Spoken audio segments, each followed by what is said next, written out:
السلام عليكم طلبة لغات. بصراحة لو قلت لكم الحصة دي تعبتنا قد ايه والله العظيم ما هتصدقوا. تالت مرة نصورها. أول مرة صورناها الكاميرا ما كانتش بتصور. تاني مرة بقى ظبطنا الكاميرا وضمنا الكاميرا وخلاص كله زي الفل. اللابتوب فصل وما ما سيبناش الريكورد بتاع اللابتوب. بس احنا سيبك من كل ده، المهم اللي بالنسبة لك ايه الفيديو ده بيتكلم على ايه. الفيديو ده زي امتحان النظري وزي امتحان العملي بتاع الترم اللي فات وامتحان النظري بتاع الترم ده. احنا ده مش وقت شرح، ليلة الامتحان هي وقت حل. فاحنا بنشوف ايه اقرب حاجه نقدر نحلها تكون الوزاره قالت لنا ان دي هتيجي افكارها في الامتحان ونحل زيها. مش ارتجالا مننا ولا تفكير حاجه خارج الصندوق ولا حاجه، احنا مجرد بنعمل ايه. الوزاره قالت لنا الامتحانات بتيجي من الاسئله اللي احنا بنقولها. الاسئله اللي انت بتقولها دي موجوده فين؟ موجوده في الكتاب وموجوده في التقييمات الاسبوعيه والشهريه. فاحنا خدنا الاسئله دي ودمجناها وحطيناها في الفايل ده، ونحله سوا ان شاء الله ونبقى فهمنا كل الافكار اللي ممكن تيجي في الامتحان. فنستعين بالله ونصلي على النبي ونتوكل ان شاء الله وندعي ان الحصه دي ما يبقاش فيه تصوير تاني، تبقى دي تالت مرة وآخر مرة يعني إن شاء الله. فبسم الله الرحمن الرحيم. نقرب التابلت كده وتوكل على الله. أول سؤال وات إذا كمبيوتر نتورك، فبيسألنا هنا الكمبيوتر نتورك دي عبارة عن إيه؟ إحنا في الأول خالص كده لو قرينا أصلا الاختيارات اللي هي بعيدة زي الداتا ستورج، استنى بس.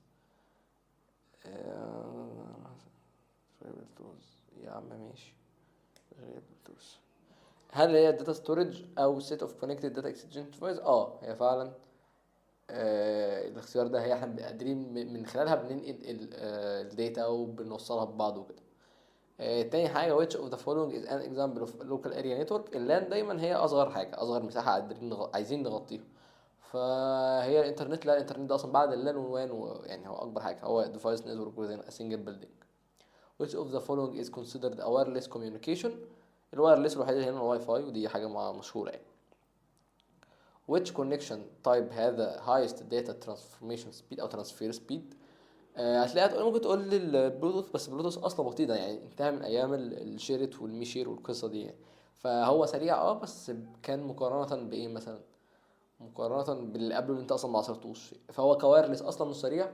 وكمان الواير ده اسرع اصلا يعني، فانت لما تيجي تنقل الفايل مثلا من اللابتوب للموبايل بتاعك بتنقله بالكيبل بس هو اسرع حاجه هي الاوبتيكال فايبرز اللي انت بتنقل بيها النت مثلا، فتخيل لو تنقل نت بلوتوث يعني. فاهم؟ what is the function of an IP address. الاي بي ادرس هو مسؤول عن النيمز. مسؤول عن النيمز ازاي؟ سوري قصدي مسؤول عن على اللوكيشن، بس انا قريت اول اختيار فانا هي سرحت على كلمه نيم. مسؤول عن اللوكيشن. هو بيلوكيت الجهاز بتاعك ده على النتورك، وبيلوكيت الموقع ده على النتورك، وبيلوكيت مش عارف، فهو بيلوكيت الحاجات على النتورك. ازاي بقى بيترجم الموقع ده مثلا لاسم؟ يعني انت مثلا الفيسبوك او الانستجرام او ايا كان بتسيرش بايه مثلا على كروم او ويكيبيديا مثلا، ده اشهر من ابلكيشنز السوشيال ميديا على جوجل. ابلكيشن السوشيال ميديا هي ابلكيشنز فانت بتنزلها يعني. لكن مثلا الحاجات دي بتسرش عليها تلاقيها باسمها عادي بالرغم ان هي متسيبه باي بي. ده بيحصل ازاي؟ ان احنا عندنا دي ان اس، ده هيظهر بعد كده في الاختيارات في الاسئله ولا ايه. الاي بي في 4 اللي هو اي بي فيرجن 4 بيكونسيست اوف ايه؟ 4 او 4 سيتس اوف نمبر. هتقول لي فين ده؟ عايزين نشوف مثال من غير ما اكتب لك. هتلاقيها السؤال اهو بيقول لك عايز اكزامبل في اي بي ادرس. ده الاكزامبل بتاعنا بنفس الطريقه، هتلاقيه متقسم 4 طب 1 2 3 4 بلوكات. كل بلوك اللي هو ايه اللي قبل النقطه كده، فاهمني؟ ف وبدين نقيس على فكره السؤال اللي بعده على طول يعني. what the benefit of domain name system. هو بيترجم اهو البيسك اي بي ادرس وده يعني ايزي تو ريمبر نيم، اسم تفتكره زي فيسبوك انستجرام وكده. اللهم صل على النبي. رقم 7. A network that covers a large geographical area is called WAN. ده الأكبر عدو من اللان. in peer to peer في equal in authority أو equal relationship، علاقة مشتركة بينه وبين الشخص اللي قدامي، زي الكاميرا زي صاحبي زي زميلي زي أنا واللابتوب بنكتب حاجة أو أنا والتابلت بنكتب حاجة. لكن عكسها بيبقى إيه؟ التابلت سيرفر التابلت السيرفر كلاينت. يعني ايه سيرفر كلاينت؟ يعني في سيرفر كبير بيبقى عليه كل الحاجات اللي انا عايز اكسسها وبطلب منه وهو بيرد لي. يعني هو السوبر، مش مفيش هنا ايكوال في الاثوريتي او في الريليشن شيب، لا في حد سوبر واحنا كلنا ايه تحتيه يعني بنطلب منه. بلوتوث تكنولوجي is often used to global network. لا connectivity of near range devices. طبعا الحاجات القريبه. disadvantage of wireless connectivity include easy of use. اصلا خلي بالك لما يقول لك بيسالك عن عيوب، هتلاقي الاختيارات اوقات بيبقى فيها 3 مميزات وعيب واحد، فانت اوتوماتيك بتختار العيب ده باللوجيك بالمنطق، حتى لو مش فاهم ايه الاختيار اللي موجود عندك ده ايه علاقته بالسؤال يعني. فهنا ما اعرفش بتطبق نفس الحاجه دي ولا لا، بس انا كلامك بقى الاختيارات عموما لو انت عطلت قوي.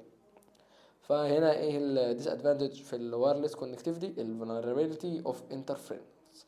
يعني ايه اي كلام اللي انا قلته ده؟ ان هو بيتاثر بالتشويش يعني. بيتطاير بالطيارات. which network pattern depends on having a master server. قلنا الماستر او السوبر او اي حاجه ليها علاقه بالسيرفر اصلا من غير ما نقول انه سيرفر، يعني كلمه كجهاز حتى ماستر فهو سيرفر كلاينت، لكن هو قال لك كلمه سيرفر فسهل عليك الكلمه يعني.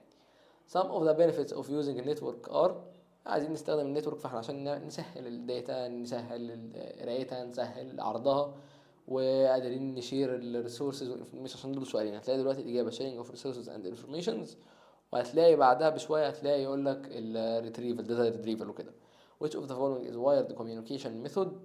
الوايرد هنا الواي فاي، لا سوري الوايرلس هنا الواي فاي والبلوتوث والانفراريد كل دول كل دول وايرلس. الوايرد الوحيد هو الفايبر اوبتيك. وايرد كونكشن از بريفيرد بيكوز. ليه الوايرد كونكشن بريفيرد؟ يبقى دايما محتاج ميزه، طالما بريفيرد يبقى هنا ايه، او بيسالك على الادفانتجز.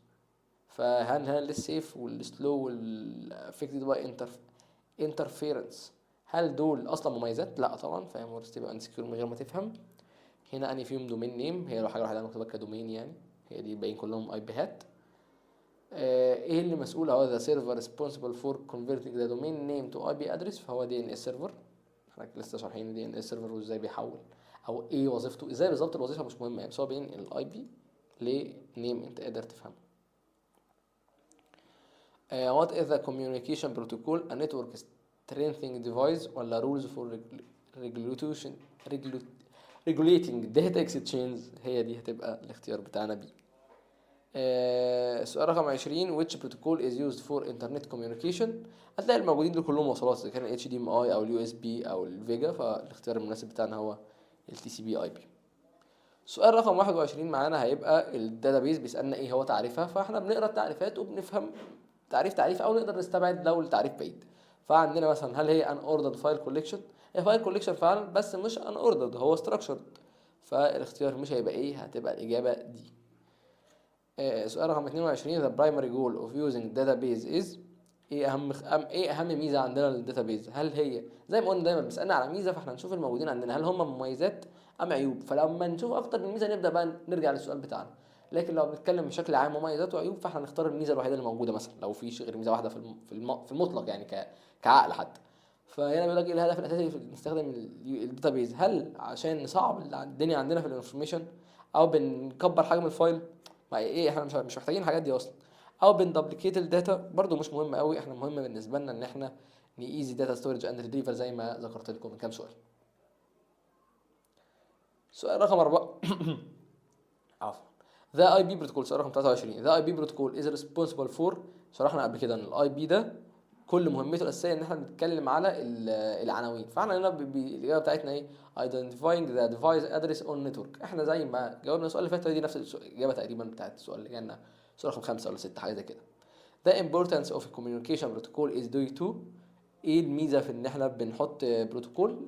البروتوكول ده عباره عن ايه، عن اتفاق بنتفق عليه احنا الاثنين عشان ما يحصلش مشكله بعد كده، نبقى فاهمين ان احنا عايزين نمشي ده بطريقه فلانيه، فهو essential for successful inter device communication. A database management system DBMS اختصار، يعني هو كاتب لك الاسم والاختصار، والاجابه اصلا هي الاسم اللي هي database management software، هو مش لا هو كمبيوتر ولا programming language ولا operating system. سؤال رقم 26 which of the following is an example of database management system. المايكروسوفت، بص انت لو مش عارف ان مايكروسوفت اكسس هو داتابيز مانجمنت سيستم، هتفهم اوتوماتيك ان جوجل كروم ده سيرش انجن، انت بتسيرش. الويندوز هو اوبريتنج سيستم، هو اللي بيشغل لك الدنيا معاك، والمايكروسوفت وورد هو عباره عن ابلكيشن، فانت هتستبعد الثلاثه دول وهتختار مايكروسوفت اكسس حتى لو انت ما تعرفوش. The TCP protocol is responsible for identify the address of the device, ensure that the data is completed in an order. او احنا ممكن نقرا الاختيار كلها، ممكن نختار دلوقتي على طول يعني، بس انا عايز افهمك برضو ان الاي بي هو بيضمن العنوان او بيعرف العنوان، التي سي بي هو اللي بيضمن انه يوصل للمكان اللي هو عايزه وبالترتيب اللي احنا عايزينه، فواحد اتنين تلاته، ما يروحش تلاته اتنين واحد مثلا. فهنا بيقول لك ادرس، لا ensure that the data is complete and in order، هي دي. رقم 28 which statement is true for a communication protocols. احنا قلنا قبل كده ان هي ضروريه ومهمه لكذا كذا كذا، فهتلاقي الاختيار مثلا هل هي varies from user to user، لا هي اصلا ضروريه ان يبقى التعامل ما بيننا احنا متفقين عليه من قبل كده، فهي مش دي طبعا، ومش unnecessary، بالعكس هي مهمه جدا، لسه قايلين ان هي essential. ويوز only for computers، لا هي اي نتورك، فهي regulate inter device communication. which of the following is an example of database image of video. دي كلها يعني هو piece of data، ده مش database هي structured spreadsheets اللي هي مثلا الاكسل شيت او كده. 30 database feature include difficulty. بص كل دي مشاكل مش محتاجينها، احنا عايزين ايه ده، سوري دي مش مشكلة، دي مشكلة. فهي speed of search and modification دي الإجابة. what is a table in database. ايه التيبل عبارة عن ايه؟ احنا لو عارفين التيبل اهو شكل كروكي كده، هنا في columns وهنا في rows. الروز دي عبارة عن ايه؟ او قلنا الروز دي عبارة عن، بص هتلاقيه موجود هنا بيقول لك ايه records، هي الإجابة اصلا records، عبارة عن records. ماشي كمل. وهنا دي عبارة عن fields اللي هي الكولومز بتاعتنا. يعني ايه fields؟ يعني احنا هنا بنتكلم عن اتريبيوت معينة، عايزين مثلا نتكلم عن نيم، فكل ده احنا بنتكلم عن نيم، احنا بنتكلم عن النيم بتاع مين بقى مش مهم، احنا بنتكلم عن النيمز كلها. طب هنا الايدج نفس الفكره، احنا هنا بنتكلم عن الايدج، هنا بنتكلم عن الاي دي مثلا، بلاش اي دي لان اي دي ممكن نتعامل بيه ان هو برايمري كي بعد كده، نتعامل مثلا بدرجته الجريد ايا كان بقى، هنا بنتعامل بسنه لو ما قلنا ايا كان اللي احنا عايزين نملاه. بس احنا في الاول والاخر بنملى ايه؟ احنا بنملى اللهم صل على النبي، بنملى البيانات بتاعتنا، بيان معين بنملاه. لكن عايز املى بيانات طالب معين، فده الريكورد هتلاقي هنا اسمه سنه فاهم، فعلينا نتحرك. فهي combination of associated record، هي عبارة عن ريكوردات، دي عبارة عن التيبل بتاعنا، او برضو associated attributes او fields يعني عادي على حسب هو حابب ياخد الكولومز او الروز. the column in database called لسه قايلين field. the row in database table is called الرو، سوري the row، الرو عبارة عن ريكورد لسه برضو قايلينها. which of the following is used to differentiate between records within a table.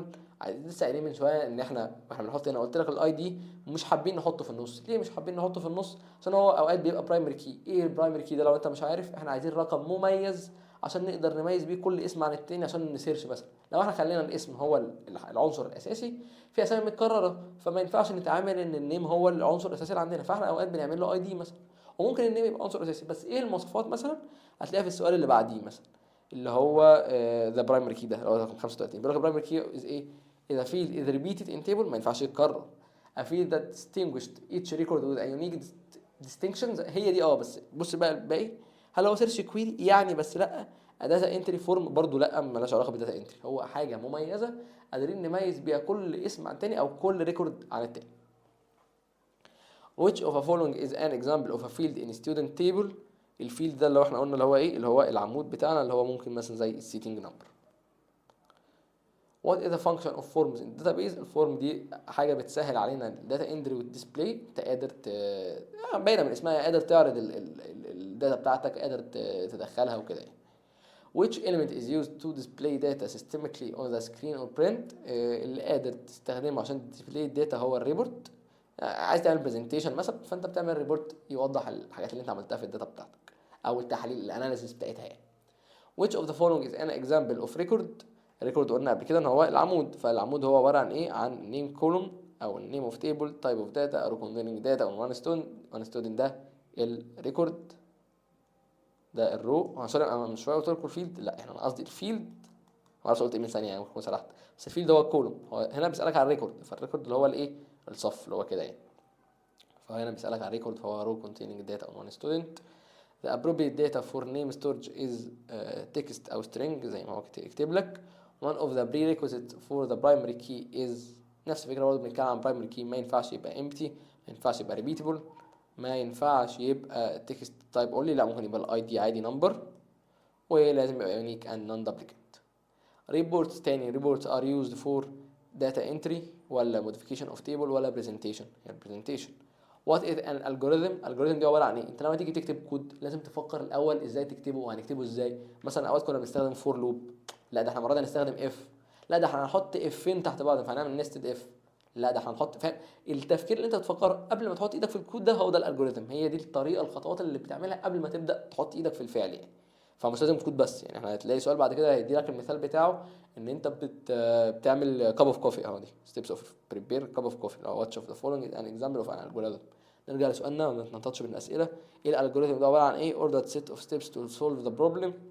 one of the characteristics of the correct algorithm. ايه المواصفات الضروريه او المهمه علشان الالجوريثم بتاعك يبقى كويس؟ هل نبقى ان اوردرد، ده اصلا عكس المواصفات الاساسيه، مش بس ان هي تبقى مميزه. هل هو يبقى depends on a specific device؟ برضو لا، هو لازم يبقى clear and specific عموما. السؤال اللي بعده بيسألنا على الالجوريثم is typically writing using ايه. احنا عندنا ممكن نكتب الالجوريثم ده في الاول والاخر هي الافكار اللي احنا بنفكر فيها، فانت قادر تكتبها بحروف، قادر تكتبها بشورتس، فعادي يعني. ف verbal or symbols steps عادي. sounds يعني ينفع، بس هو برضو مش اختيار مناسب يعني، ان انت في الاول والاخر بيقول لك rating يعني انت عايز تكتبها. the first step when solving any problem using algorithm، اول حاجه اصلا نفهم المشكله، ف understanding the problem. a good algorithm would be complex، هل منطقي ان انت مثلا عايز تشوف الالجوريثم بتاعك ده تشوفه يبقى كويس، هل يبقى معقد او يبقى very long beginning يعني يبقى انت قاعد بقى بترغي. non enforceable ماشي. بس يعني احنا ممكن نقول مثلا اختيار دي تقريبا كان هو الاختيار الصح يعني، بس انت تقول مثلا يبقى عنده بداية ونهاية، يبقى واضح، يبقى كده يعني. 49 which of the following is not an advantage of algorithm، عايز من دول حاجة not an advantage يعني disadvantage، خلاص فاهم القصة دي. organized thinking لا طبعا دي مش disadvantage. facilitate program writing لا. increasing solution errors، خلي بالك برضه not advantage مش لازم يبقى disadvantage، هو ممكن ميبقاش موجود اصلا، هو بيقول لك الحاجات دي مش من مميزاته، ممكن تبقى ميزة لحد تاني يعني. ف كمل عادي. فكان احنا كنا واقفين فين؟ solve problem systemically برضو دي ميزة مش not advantage. facilitate program writing organize thinking increasing solution error. طبعا ما دي اصلا لوحدها مش ميزة يعني ازاي ازود الايرورز دي تبقى ميزة. the algorithm can be represented using ايه. احنا قلنا ممكن نكتب، بس الاساسي عندنا مثلا اللي كان عندنا في المنهج ايه؟ الفلوت شارت، فهو حاطط لك فلوت شارت انت مش محتاج بقى تفكر له في حاجات تانية يعني، فالفلوت شارت موجود، ده الايدل سولوشن فور الجوريثم يعني. the correct order of algorithm steps should be، اول حاجه بنبدا بيها اصلا ايه؟ ان احنا بنفهم الاول المشكله، وبعد ما بنفهم المشكله نبدا نطبق الحلول، بعد كده نتستها، بعد كده نشوف ان راي الناس فيها، بعد كده بقى نبقى ايه نطلعها يعني. فبيقول لك الكوريكت اوردر اوف algorithm step should be random، انا دلوقتي قلت لك اصلا مترتبه، فهي لازم تكون logical and sequential. which of the following is used to graphically represent the algorithm، برضو تاني الفلوت شارت. a good algorithm should give always the same result for the same input. ايوه فعلا، ما انت خلي بالك لما اقول لك 1 زائد 1 تساوي 2 ده الجوريثم، الالجوريثم بتاعنا 1 زائد 1 بيساوي 2. ينفع بعد شويه السؤال اللي بعده بيقول لك before converting an algorithm into a program you must، احنا كنا شارحين فوق الخطوات، فانت قبل ما تبدا البروجرام اصلا المفروض بتعمل ايه؟ بتفتح الكمبيوتر؟ لا طبعا يعني ماشي تفتح الكمبيوتر، بس مش دي الفرق يعني، احنا ما بنتكلمش في هنا دلوقتي يعني. algorithm testing لا دي بعد اصلا انك تلانش يعني، او قبل اللانشنج على طول. which delete. طب ثانيه واحده، السؤال بيسال ايه؟ بيقول لك before converting an algorithm into a program، اصلا بيقول لك خلاص في اللانشنج، فخلاص قبلها algorithm testing فعلا صح عادي. What is a programming؟ programming هي writing commands in language that is understandable to the computer، او ان يبقى فيه اي لغه ليها علاقه تواصل بينك انت والكمبيوتر، واي عك في النص وقبلها وبعدها طالما فيها تواصل بينك وبين الكمبيوتر، فدي الايه programming language، او programming عموما as a concept يعني. the program is a set of commands that perform a specific task، دي تعريفات، كل دي تعريفات. the programming language is user computer communication زي ما قلنا المره اللي فاتت. some of the benefit of learning code is solve problem in an orderly manner، انك تفهم حياتك عموما وخطواتك بشكل مرتب. which of the following is a of ايه ده؟ ثانية واحدة بتاع بترقص. which of the following is an example of programming language؟ طبعا لا ويندوز ولا جوجل ولا اكسل لغة برمجة. السؤال اللي بعده بيقول لك مين البروجرامر؟ طبعا سيادتك في المستقبل ان شاء الله، بس لو اجتهدت يعني وما قررتش تتفرج على فيديو زي ده قبل الامتحان بيوم عشان نكروت احنا الاتنين ونبصمج ونصور الفيديو 3 مرات، الله يسامحكم. مين بقى البروجرامر اللي بي رايت بروجرام ان بروجرامينج لانجويج؟ خلاص فهمنا، اتمنى نكون فهمنا. before writing the program you must computer preparation، برضو قلنا computer preparation دي خطوه في حياتك يعني، هو احنا مش مهتمين قوي بالقصه دي دلوقتي. بت understand the problem well، data saving or system installation، ايه اللي بيحصل على طول قبل ما تكتب الكمبيوتر، قبل ما تكتب البروجرام بتاعك بتفهم المشكله، قلنا دي اول خطوه اصلا. the next step after writing the program، بعد ما بتكتبه بقى بتعمل ايه؟ بتشت داون الكمبيوتر. برضو قلنا الحاجات اللي علاقه بالكمبيوتر دي مش خطوات عندنا يعني، مش مهتمين بيها قوي. انت بتimplement and testing the program، تبدا بقى تشوف التيست، بتاخد راي الناس، بتشوف المشاكل الايرورز اللي ممكن تطلع وهكذا، عشان تتاكد انك لما بتلانش بروجرام يبقى ايه؟ يبقى جاهز يعني. the program language is used in giving commands to computer، خلاص شرحنا القصه دي يعني. a good program should be unclear complex error free or very long، طبعا كل دي عيوب الحاجه الوحيده اللي منطقيه ايرور فري من غير ما تبقى فاهم اي حاجه يعني، ممكن تبقى فاهم انجلش على الاقل. which of the following is not a programming language؟ هل الجافا، هل ال HTML، هل البايثون اللي هو انت اصلا من اول ترم بتدرسهم على ان هم programming language؟ لا، هي الويندوز. بالمناسبه ال HTML يعني هي markup language مش programming language قوي، دي خناقه كبيره قوي هتخش لها لما تخش ثانوي، مش النهارده يعني، كبر مخك. سوري لما تخش جامعه، انت معانا في اولى ثانوي مؤاخذه. The testing software aims to، التستنج عموما عباره عن انك بتعمل ايه؟ error detection and correction، تشوف المشاكل فين وبتصلحها. The variable in programming is used to storage of a value that can be changed. إن مثلا تقول let x equal 9، فأنت بتعرفه إن ال x بالرقم ده. Generative AI relies on the following. هل هو بيعتمد على storage only أو ال manual input، ولا بيعتمد على traditional programming only؟ طبعا ولا واحدة من التلاتة، هو بيعتمد على ال prediction. The language responsible for building the structure of the web pages. احنا عشان الأسئلة الجاية دي هنجاوبها بسرعة محتاجين نعرف ايه؟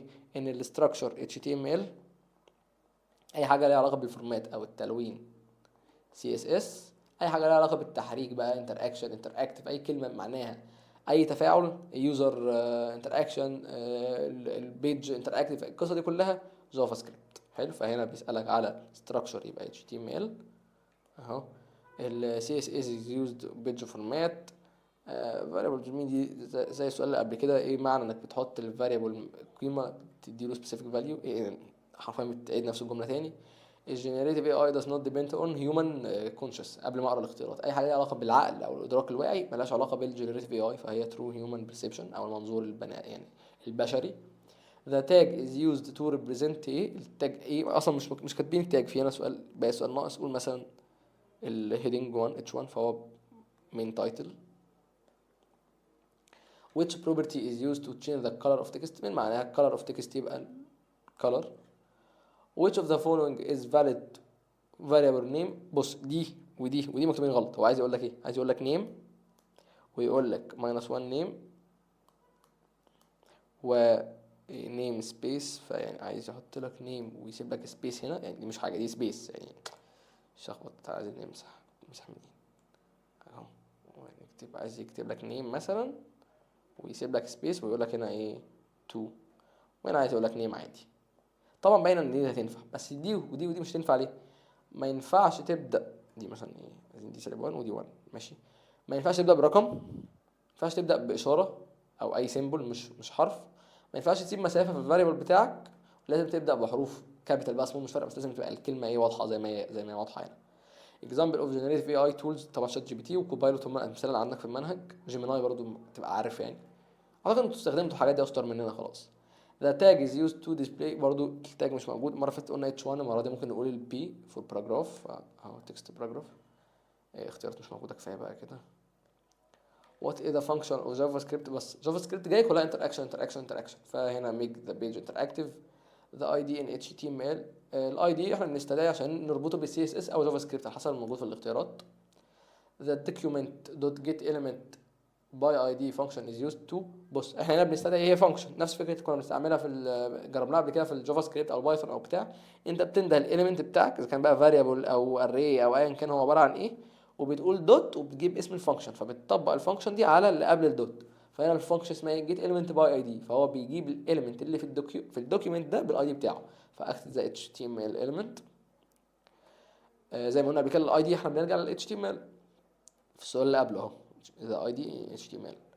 The text content property is used to، باينه من اسمها text content، فاحنا بنأكسس ايه؟ بنأكسس text content، هو امتحان انجلش يعني. change the color text، لا change the content of the text هي دي. طب ما انت شغال يا عم عايز ايه اهو. which item is used to execute an event which clicked، مش مختاره بس هي فول on click، كانت عندك برضو في اخر شابتر اهي. السؤال اللي بعدها سبحان الله on click على طول. انا بمثل يعني، انا مش عارف المرحله بتاعتي 4 مرات قبل كده. the on click event occurs when لود بيج ماوس سكرول ولا كليك اون ايتم، باينه من اسمها انت اون كليك فانت بتكليك يعني. the goal of using JavaScript with HTML، جافا سكريبت يبقى interaction على طول، فهنا add user interaction من غير ما اقرا الاختيارات. which code is correct to change the text of an item، باينه من الاسم برضو text content زي ما شرحناها المره اللي فاتت، وقبلها بتكتب اسم الاليمنت بتاعك، هنا هيخليه هاي يعني. بس يعني بنحط ايكوال زي ما بنعرف اي فاريبل قبل كده، مش بالشكل ده عشان برضو ايه بقى الاختيارات ما تسوحكش. ترو سايز ستايل فونت سايز دي سي اس اس يعني.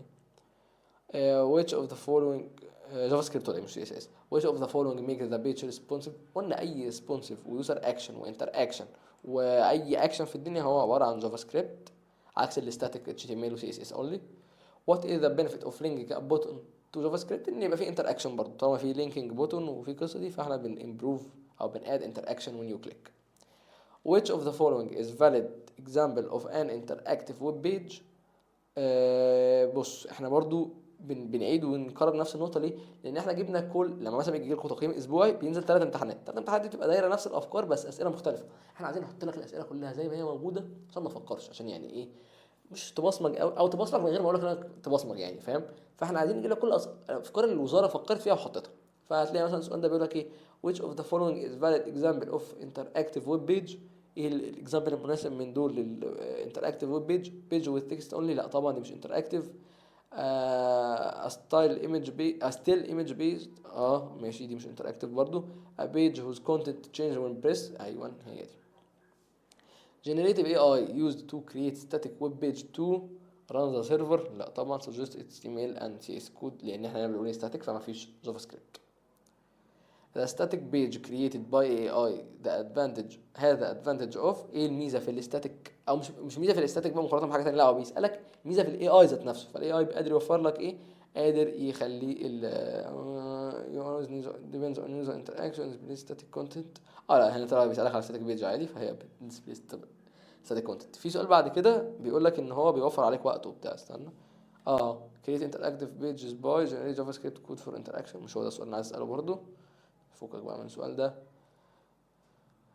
when using AI to create a static web page you must specify. انت عشان تقول له ويب بيج عايز اعمل ويب بيج اقول له اعمل لي بيج كده وخلاص، ولا لازم اشرح له الديزايرد بيج فورمات اند كونتنت؟ الديزايرد فورمات وكونتنت اللي انا عايزه البيج بتاعتي، انا عايز الفورمات بتاعتها هيبقى كذا، الكونتنت بتاعها هيبقى كذا. دي فكره في اللي اسمها البرومبت انجينيرنج اللي هو هندسه البرومبت. ايه البرومبت ده؟ البرومبت ده المسج اللي انت بتبعتها لشات جي بي تي او جيميناي او كوبايلوت ايا كان، فهو بيفهمها وبيترجمها وبيتعامل عليها.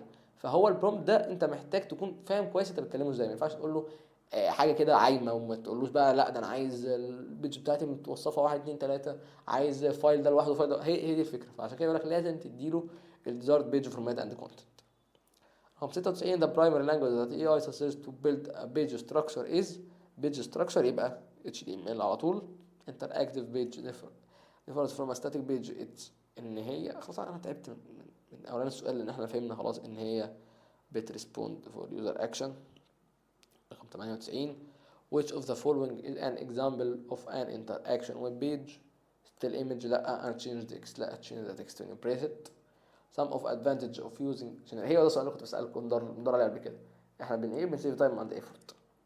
the AI suggests CSS is used to page format. اغلب الاجابات بيه خلي بالكم يعني. كويس ان هي على عدد ايدي. المهم generative AI can suggest interactive code based on HTML only CSS only JavaScript images. هو بيقول لك ايه في الاول والاخر؟ بيقول لك interactive يبقى خلاص جافا سكريبت احنا مش محتاجين لت ونعجن كتير يعني. the primary purpose of creating an interactive web page with AI ايه اهم حاجه عايزين نعملها في الانتراكتيف ويب بيج مع الاي اي؟ هل بنimprove اي حاجه غير اليوزر انتراكشن وذ بيج؟ لا طبعا. برايمري جول اوف برزنتيشن. احنا دلوقتي هنخش على قصه البرزنتيشن والريبورت وخلصنا خلاص يعني من الملل بتاع الانتراكشن بتاع جافا سكريبت ده.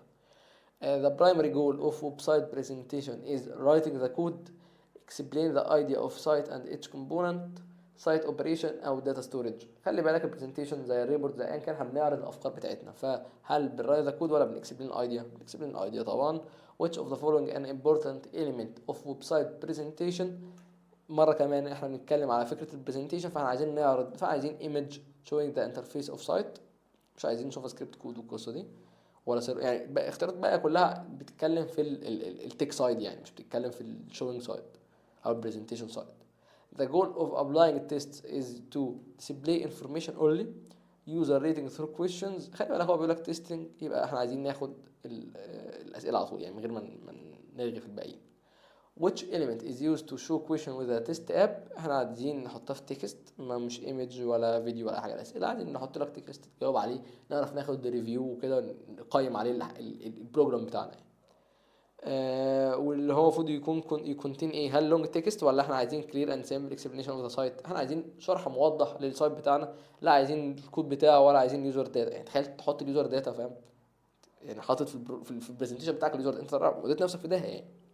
some of the benefits of good website presentation include، نفس الفكره يعني، هل ينفع تديليت كونتنت او مثلا بتزود الكومبلكسيتي او بتريديوس. هو خلي بالك هو عايز ادفانتج، فهي الادفانتج الوحيده اهي انك عايز تحط الايديا بتاعتك لليوزر. The application of test usually consists of questions and answers، ليس حالين اختها. which of the following is an interaction with a test app. الانتراكشن هنا طبعا choose correct answer، لان كل دول static. reading the text open file كل ده static. website presentation is often used before. البرزنتيشن بيبقى قبل ايه على طول؟ بيبقى قبل اخر خطوه اللي هي بتبقى انك تبريزنت البروجكت للاذر. لو انت يعني هم خطوتين ورا بعض اصلا مكملتين يعني. It's a good idea for the presentation to include the look and manner of use of the website. programming error ينفع احط له الايرورز او السيستم سيتنج او اصلا اسمها confidential data. تخيل تحط confidential data وتحط فوق اليوزر، ايه الهبل ده؟ look manner of the use of website. when you answer a question in the test app you do ignore the answer. لا طبعا احنا عايزين اصلا نجاوب على الاسئله دي عشان نقيمها، فبنريكورد ذا يوزر تشويس عشان نقدر نتعامل عليها بعد كده وتفيدنا يعني. advantage of exam apps include، هو خلي بالك علشان بس انت لو انت مش فاهم ده فايدته ايه قوي، واحنا كان عندنا الامثله دي في الكتاب. المثال ده ومثال اللعبه بتاعت القوالب دي بعد كده تلاقيها في اخر 10 اسئله. فهو بيتست ان انت جربت الحاجات دي بايدك فعلا وفهمت. طبعا انت لا جربت ولا فهمت ولا تسيت بايدك، فاحنا بنتست هنا سوا يعني، بنشوف الاسئله بقى اللي هو جابها على الافكار دي ونعمل زيها يعني. سؤال رقم 114 advantage of exam apps include non interaction. لا طبعا difficult of use دي مش ميزه اصلا، user interaction اكيد. اخر بقى 11 سؤال. what is the main purpose of using testing in the software application. increase the speed. والله كويس، بس هل ده اهم حاجه في التستنج؟ اكيد لا. dedicate error من غير ما اكمل على طول، dedicate error ونعدل، بس لا كمل لان ممكن يقول لك dedicate error وما تهتمش. لا هو هنا بيقول لك ايه عشان تتاكد ان هي تمام يعني. رقم 116 was the type of test is used to make sure each function. بس خلي بالك عشان في سؤالين. each function دي اليونت تيستنج، فين اليونت تيستنج اهو. اليوزر تيستنج دي بعد كده انك تطمن ان تجربه المستخدم كويسه. what the primary rule of the bowling. بص بقى دلوقتي هنتكلم على اللعب بقى، احنا دلوقتي هنلعب ليه؟ عشان هو بيتست انت لعبت ولا لا. ايه لازمه الكوره في البلاك باستر جيم، بلوك باستر جيم ولا ايه؟ برايمري رول اوف ذا بول. خلي بالك انا كمان ما لعبتهاش فانا ما اعرفش يعني. بس هي لعبه، انت عارف اللعبه اللي على الموبايل اللي انت بتبقى في كوره، في كوره هنا كده بتقعد تقع وفي هنا بلوكات كتير، وانت هنا بتتحرك بخشبه رايح جاي رايح جاي رايح شمال وتخبط الكوره فيك وتطلع تكسر القوالب دي. هي دي اللعبه يعني. فالكوره هنا بتعمل ايه؟ بتبريك ذا مود. مش عايز احل الاسئله دي والله، معاكم انتوا خلاص فاهمين اللعبه يعني. which event is most often to move racket in block. طبعا انك بتكيبورد انبوت ولا ماوس كليك. ماوس كليك، احنا ما بنستخدمش الكيبورد انبوت اصلا. وخلي بالك انا مخمن بقى خلاص يعني. why are tests run after modifying the code. ليه احنا هو ده الجزء المهم، الجزء اللي انا متاكد هيجي عليه اسئله اكتر من الجزء بتاع اللعب والكلام الفاضي ده. ان الجزء بتاع التست احنا قلنا فوق التست بتاع الفانكشن هو اليوزر سوري هو اللهم صل على اليونت تيستنج. السؤال بتاعنا ده واي ار تيست، ثانيه واحده طبعا لا. افتر موديفاينج ليه بنتست اصلا؟ علشان تنشور ذات موديفيكيشن ديد نوت كوز اني ايرورز، عشان لو احنا عدلنا حاجه نتاكد ان هي ما عملتش مشاكل اكتر. لان خلي بالك اوقات بتصلح الكود من حته يضرب في حته ثانيه، فلازم بعد ما نخلص اي حته تتست تتاكد ان الحته الثانيه دي تمام، فاهم؟ 120 اخر 6 اسئله اهو. what the expected result when a test fails. لما التست بيفيل او الفيل بيتست ايا كان بتعمل ايه؟ بتسيب الايرورز؟ لا طبعا زي ما قلنا المره اللي فاتت ممكن احط لك ويلخبطك. بتلوكيت ايرور تو ادرس، يعني بتديليت سوفت وير ولا بتشوت داون ذا كمبيوتر. هي اللي يعني اللي انا قلتها لك دي بتعرف ان في ايرور وبتبدا تصلحه بقى يعني. what is the function of بدل يا عم فكك بقى من الكلام الفاضي ده. what usually happens when ball hits block. بتتكسر وبتختفي.